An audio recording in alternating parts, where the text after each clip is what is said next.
I'm Polly Beth. I speak in schools throughout the country, helping to manage and change difficult classroom behavior that interrupts instruction.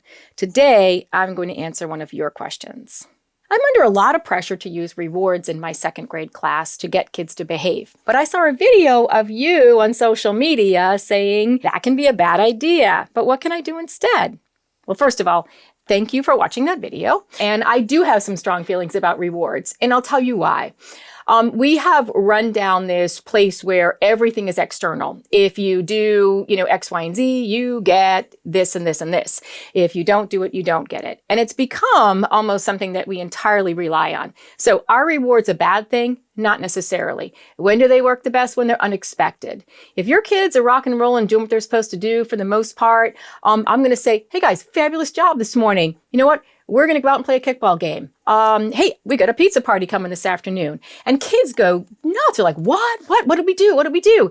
See how that can be so exciting versus if you get this many things in the jar, you'll get to have a pizza party on Friday.